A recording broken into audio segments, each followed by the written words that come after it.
Je to za dverami, čo sa to tu deje?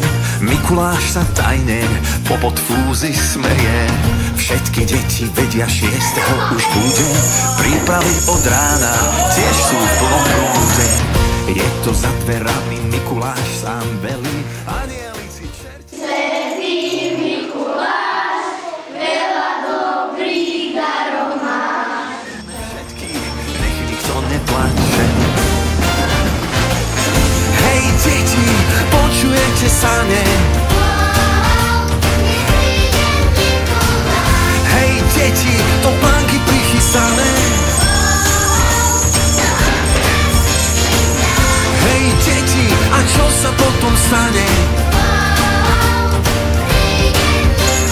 Lízatka a cukríky, čokolády, perníky, všetko na čo máš chuť, veď pozri, on vie, že bol si dobrý. Ahoj, ako sa voláš? Maxim Capák. A bal si sa čerta? Nie.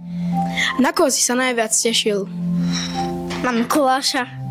A keď si otváral balíček, čo si úplne hneď prvé vybral? Cukríky. Ďakujeme.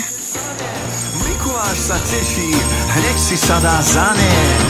On vie, kedy nespíš, že to na ňo skúšaš. Potichúčky v noci do práce sa púšťa.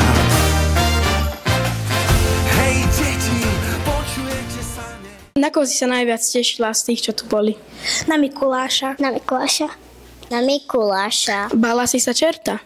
Áno. Trošku, keď plesol na stôl. No a nie až tak trošku. Keď si dostal balíček, čo bolo hneď prvé, čo si vybral? Perník. Džús. Čokoládu. Keksík. Poslúchala si celý rok, alebo si bola aj taká nezbedná? Bola som trošku taká nezvedná. Bola som aj dobrá, aj nezbedná. Ako sa voláte? Basti. Denis.